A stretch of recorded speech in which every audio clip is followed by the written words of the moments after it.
On the night of April 16, 2023, Mercedes-Vega was getting ready for a fun night out, unaware of the horror that was just waiting for her.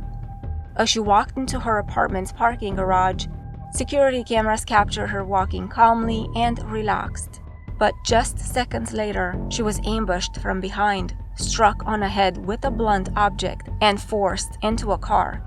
A few hours later, a truck driver called 911 after spotting a car on fire along Interstate I-10 at the base of Burned Mountain, which is about 70 miles from Tempe, Arizona.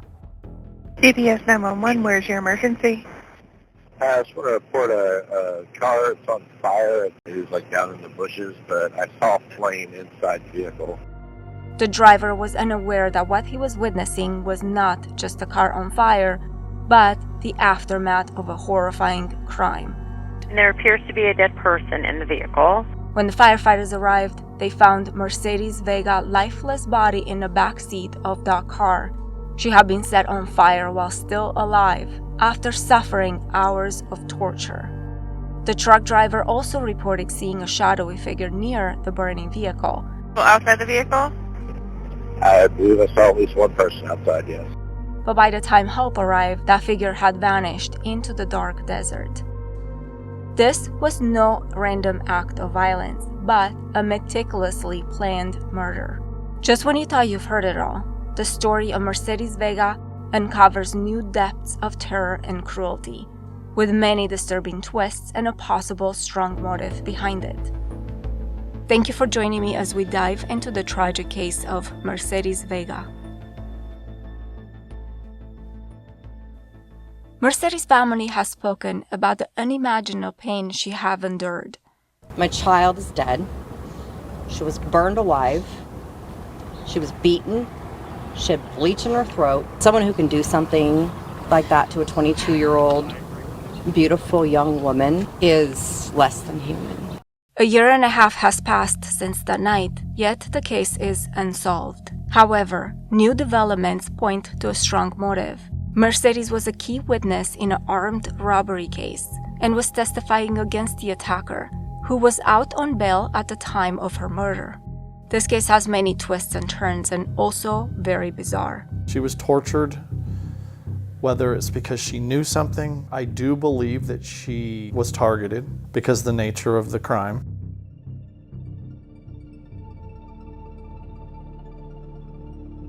The Arizona desert along the I-10 freeway connecting Phoenix to Los Angeles is an unforgiving landscape. By day, it radiates heat, and by night, it transforms into an eerie, desolate place where silence is only broken by the occasional howl of the wind or distant call of a coyote. It's the kind of place where secrets can easily be buried and bodies vanish without a trace. On this remote, isolated stretch of road is where the burning car with Mercedes-Vega in the back seat was found. Mercedes was only 22-year-old when her life was tragically cut short.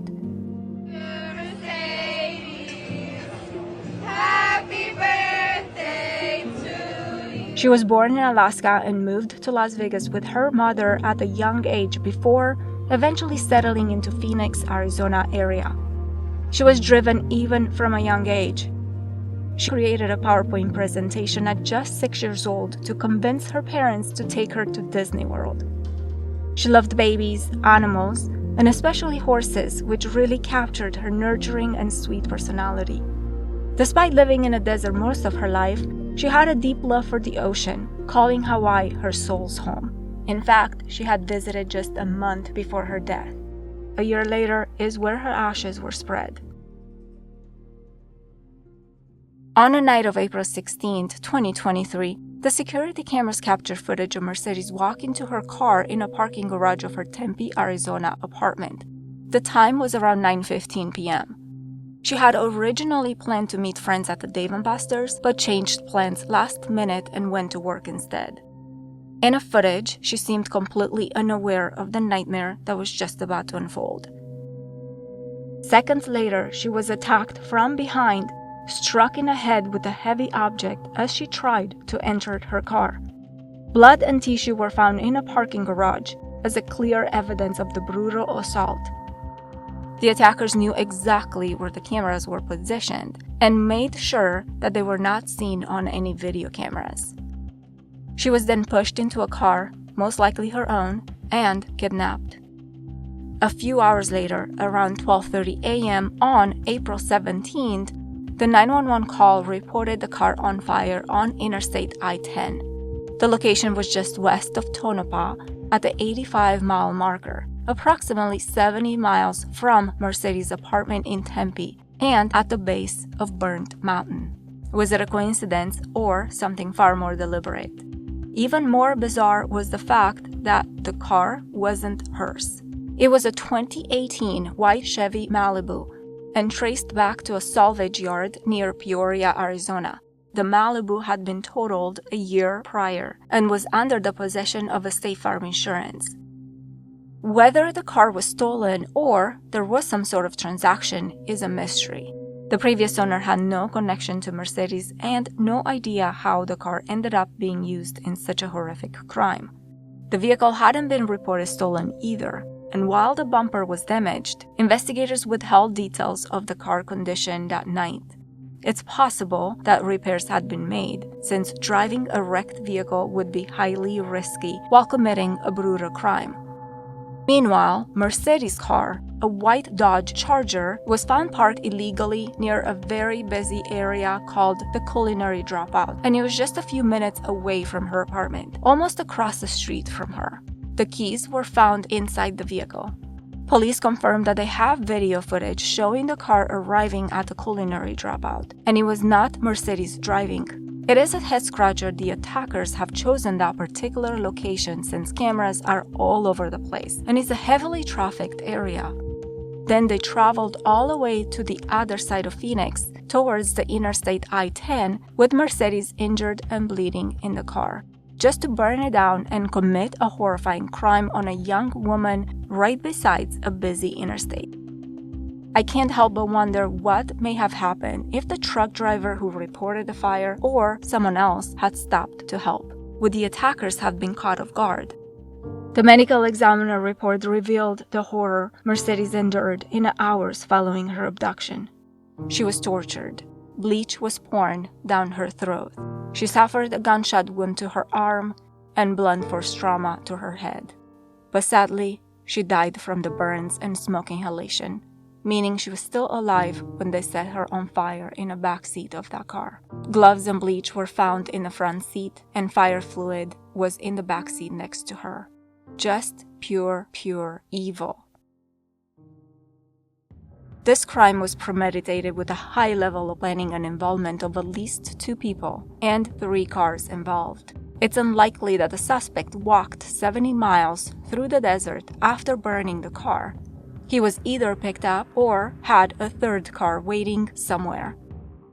The salvage car is bizarre. Was the car obtained just for this purpose alone? So many questions and not enough answers. Someone managed to get into that parking garage and they knew she would be there at that exact same time. The parking garage door closes automatically after each car, and it's unlikely the attacker drove in. Given the layout of the garage, it is easy for an athletic person to climb through the surrounding vegetation and enter without being noticed by anyone or captured on security cameras. Mercedes was deeply loved by many, with a wide circle of friends and a very close relationship with her family. Now, they are left searching for answers, haunted by the cruel and twisted events that led to her final moments. Police have barely released any details regarding this case, which has been frustrating and devastating for her family. Her family didn't find out about the horrifying details of her murder for 6 months. She was beaten, there was bleach in her throat. These are all things we found out 6 months after her death. I do believe they screwed up. And I've told them that, and I tell them that when I talk to them. I miss my daughter so much. I'm angry. I'm frustrated. She deserves more. She deserves a lot more. Women in general deserve a lot more. They also failed to identify any suspects or person of interest in a year and a half since this case had been active. And it brings us to the next level of disturbing details regarding the case and tragic experiences Mercedes went through. Something happened 2.5 years before Mercedes' murder that paints a picture of a strong motive. Mercedes was working as a dancer 2 nights a week at a high-end gentleman club called Lee Girls in a Tempe area to save money while she was studying to become a personal trainer. Sadly, there are some risks associated with that line of work because dancers often carry a significant amount of cash and predators see them as easy targets to make a quick buck from girls who have worked very hard to earn that money. On October 12, 2020, around 5 a.m., the 19-year-old Mercedes Vega returned to her apartment after a long night of work. As she stepped out of her car, a man wearing a ski mask, black hoodie, and red gloves suddenly appeared and pointed a gun at her. He demanded her phone, keys, and wallet filled with the cash she earned that night. The man then shoved her to the ground so hard that left Mercedes with gravel embedded in her back. It turned out that he followed her from the club home, and as soon as she parked her car, he robbed her at the gunpoint.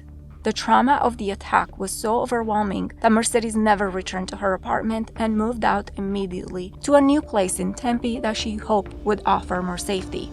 The new place was a high-end apartment complex called the Aubrey. But sadly, 2.5 years later, she was attacked again, and this time in the worst imaginable way.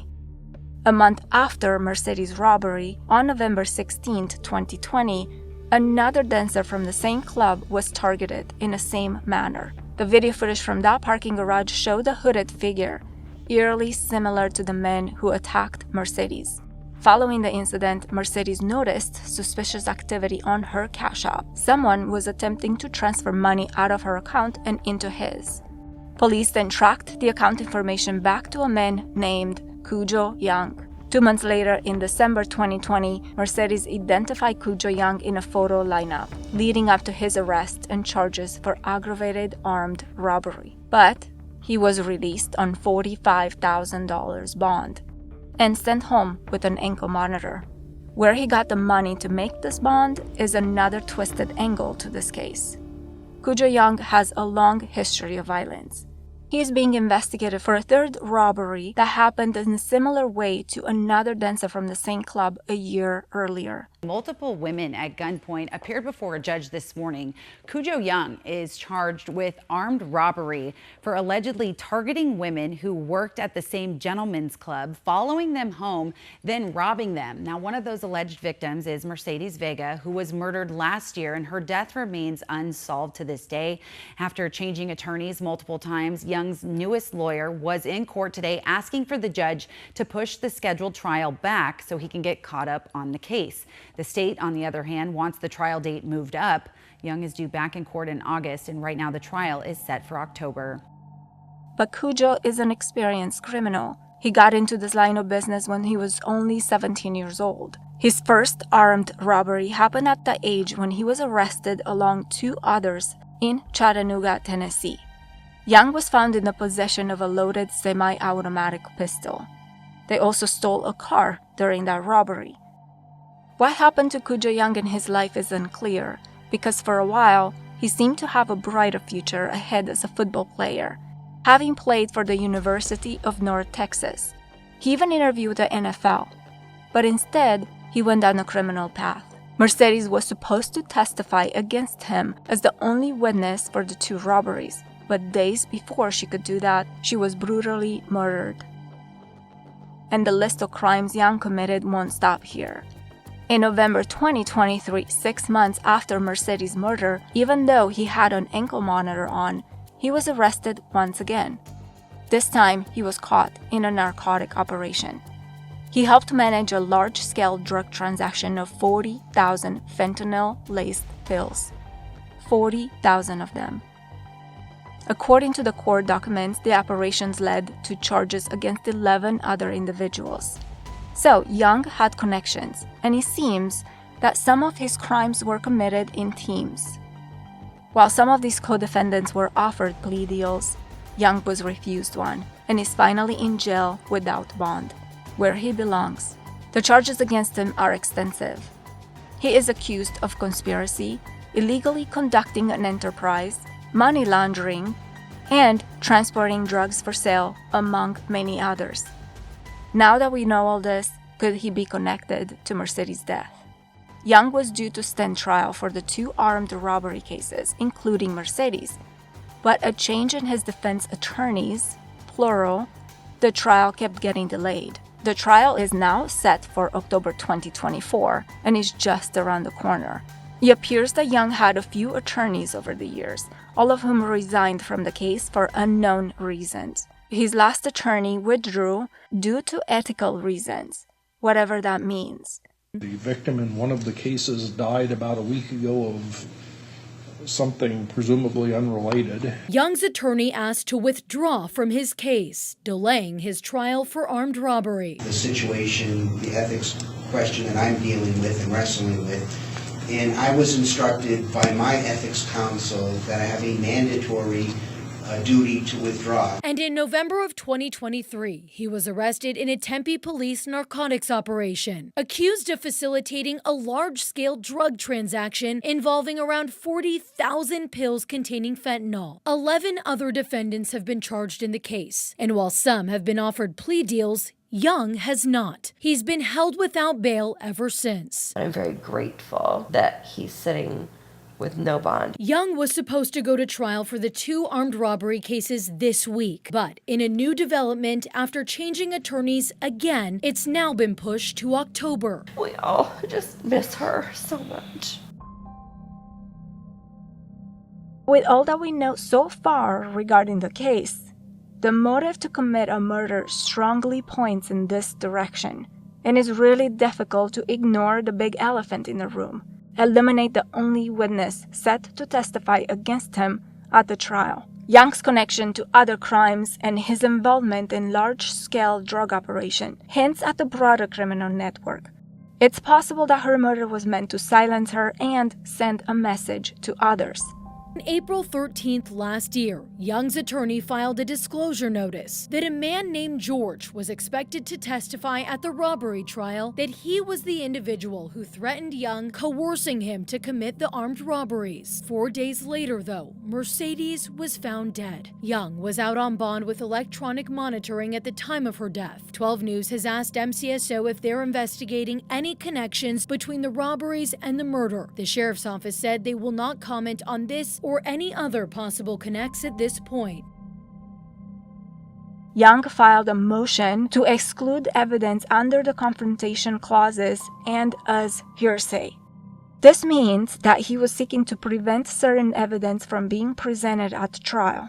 In this case, since mercedesvega cannot testify due to her death, the defense may argue that the statements she made before her death could be considered hearsay and violate the defendant's Sixth Amendment right to confront witnesses.